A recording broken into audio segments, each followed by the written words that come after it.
Welcome and thank you for your time. This is a training for Vermont electronics collectors and is required for all staff in electronics collection. Before we get started, I'd like to let you know we offer this training in alternative formats for accessibility. Contact us with any accessibility-related requests. So let's give this E-Cycles, or Electronics Recycling Program, a bit of context. Vermont, as a small state, has one active landfill that's been filling up quickly. So in 2011, the state passed a disposal ban that included electronics. The poster to your left lists those electronics, but is not an exhaustive list because the electronics industry is coming out with new products all the time. So given that electronics were banned from the trash, we've had to figure out what to do with them, which was an interesting problem because e-waste is both especially toxic and has high potential for reuse, repair, and metals recovery through recycling. So in Vermont, we decided that manufacturers needed to manage the products at the end of their life. And about half of states in the US agree and have some sort of requirement for manufacturers selling into their states to manage those devices at the end of their life. In Vermont, we have this program for three main electronic categories: printers, TVs, and computers, which include computer monitors and accessories as well. These three e-waste categories were prioritized because they were coming in high volumes and had high potential for environmental impacts if improperly managed. This VT-free collection program is called the E-Cycles Program, and this is what we'll be covering in this training. So what does this look like in practice? You are collecting under the manufacturer-funded state standards program.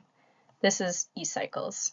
That means the manufacturer pays for the end-of-life collection, transportation, and recycling of those three e-waste categories: televisions, printers, and computers.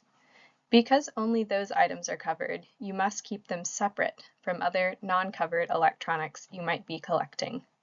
You're also required to accept them for free, and you cannot refuse or limit collection from eligible residents, regardless of their district. Your payment for collection is based on both the pallet space you maintain, with a minimum of space for 2 pallets, and on the weight of covered devices you collect. If you do not choose to participate in the program, on the right side, for example, non-program collection, manufacturers won't pay for collection, and you don't need to separate covered and non-covered devices. So let's get into what each of those three covered product categories mean: TVs, printers, and computers. Televisions are included in the program, and this includes remotes if they are taped to the television. Otherwise, remotes should be treated as a battery-containing device with the batteries removed before disposal. Printers are included other than large floor-standing printers, as this program is geared more towards residents and not large businesses.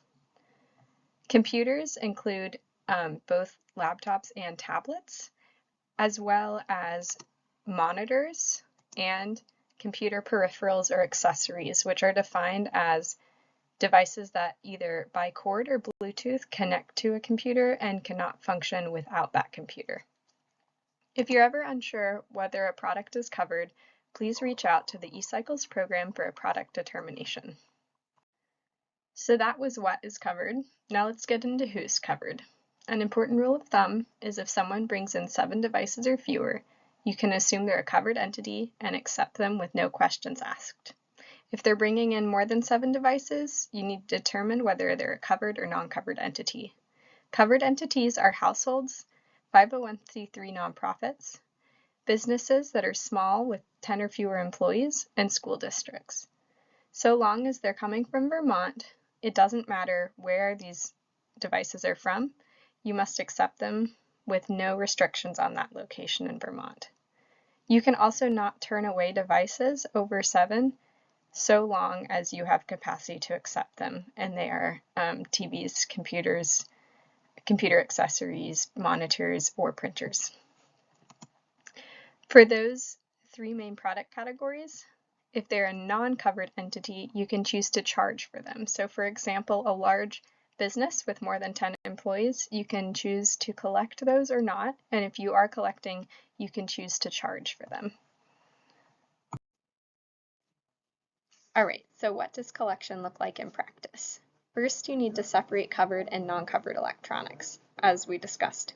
So the covered items, those three main categories, just go in their own designated containers with a label indicating that they're covered. All materials should be packaged to prevent breakage. So this means having materials stacked on top of pallets, so not on the ground, and they're inside cardboard gaylords. If materials cannot fit inside the cardboard gaylords, it's okay to stack them directly on a pallet, as you can see with the flat screen TVs up to the right. If you are doing this with flat screen TVs, make sure these screens are facing each other. This prevents breakage.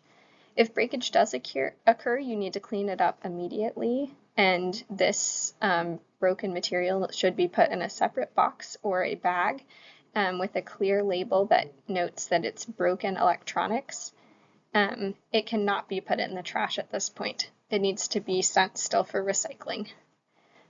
Finally, collection also must take place on proper surfaces, and these are impervious surfaces that can be easily cleaned up if there is a spill. So this is, for example, concrete, asphalt, plywood.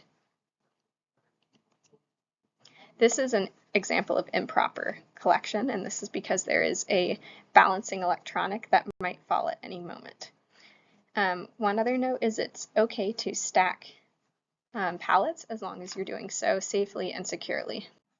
Electronics collection bins must be labeled, and at a minimum, these labels should say what's being stored, so covered, non-covered, or broken electronic waste for recycling, and they need to have the date that the collection started, so the day that that first device was put on that pallet or in that gaylord. They also need to list the facility ID number that denotes that that site is registered. This is the number you get when you register, and the location that collection's occurring at. Devices cannot be stored more than a year, so when a compliance person visits, they'll check that the start date is not more than a year old. If you have a large device like the CRT TV in the image that's placed on a pallet, you can place the label directly on that device. You can choose to make your own signs, print them from our website, or contact us and we'll send you a free packet of them in the mail. One last note while we're looking at this image is that the E-Cycles collectors are required to maintain space for a minimum of 2 pallets as demonstrated, so that if one is picked up, there will always be a backup for collection. Devices should be in-stored and protected from precipitation, so the image to the left is an example of what not to do. Storage areas need to be secure, meaning they're lockable, and locked when not in use, and supervised during collection hours. Staff should also be trained in the proper management of electronics, and this training suffices for that. If breakage does occur, it should be cleaned up immediately, placed in a structurally sound container, and labeled broken electronic waste for recycling. Collectors cannot put covered or landfill banned electronics in the trash. This is because they're banned from disposal. They cannot dismantle electronics, as this is considered recycling activity and subject to a lot more restrictions. They cannot put covered electronics in with scrap metal. They need to go for electronics, not scrap metal recycling. And collectors cannot cut permanent cords from covered devices. For non-covered devices, collectors can make the determination. As long as they're not banned from the landfill, if they are mostly plastic, they can be placed in the trash, and if they're 80% or more scrap metal, we recommend that they're placed in scrap metal recycling. If they are banned from the trash, you need to make sure that they do not go in the trash.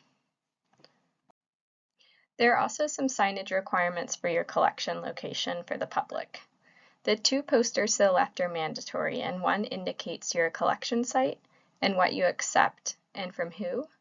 And the middle one addresses data security and tells folks that they are giving devices at their own risk, and we do not guarantee data security. The rightmost poster is optional but recommended, and it's the disposal ban poster, so you can reference it for which devices are banned from the trash, covered and non-covered. You're required to have an emergency release plan for situations like broken devices with hazardous materials or battery fires. The emergency release plan can be comprised of a facility plan, which includes first responder information, and an environmental fact sheet on the management of electronic waste for quick reference. Together, these two documents meet that requirement. Larger facilities may have permits that include facility release plans, and this meets that requirement as well. Collectors also need to register and report. So registration and reporting might not be done by you, they might be done by your waste district, but just for your information, registration is done every 5 years or anytime your information changes. So that could be your address, contact, what devices you're collecting, your hours. Reports, they're due every single year in January with the data from the year prior. And this is the covered pounds that you're collecting, the non-covered pounds. And if you're pulling devices for reuse, which is a special case that needs to be confirmed with us,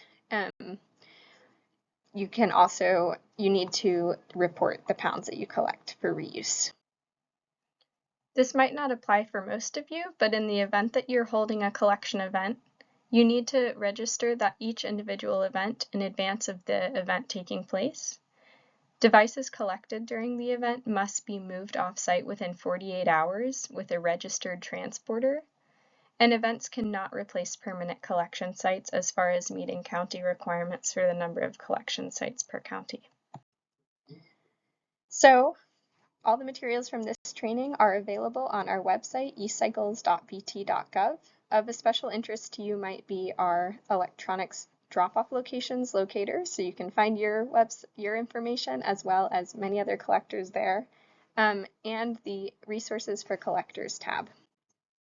Here is what our locator looks like. So it has your facility name, address, as well as the products you collect and your hours.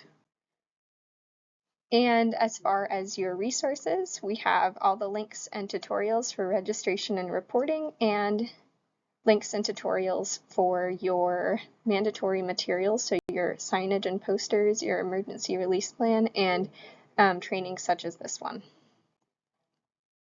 And just for your information, you might get some questions on what happens to these electronics. So they're sold downstream for reuse or dismantled and sent to downstream processors according to the market value and hazardous nature of the component materials. For example, cathode ray tubes are used to produce frit for tiles and signage and Virginia, so those large TVs. Cell phones, batteries, and shredded materials are processed for smelting and precious metal recovery. Gold, lead, steel, aluminum, plastic, and mercury and other metals can be separated out in the process. And while most E-Cycles recyclers are in the United States, some of our metal refining facilities are located abroad, such as in Japan. All Vermont E-Cycles Program downstream recyclers, however, are required to have an EPA certification, the R2 or E-Steward standards for electronics recycling, and are prohibited from using child and prison labor.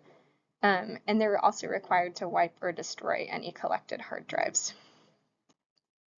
All right, thank you for your time. Here are some helpful contacts, and the ones below are kind of for your shipping, transportation, and your pounds is the annual reporting information.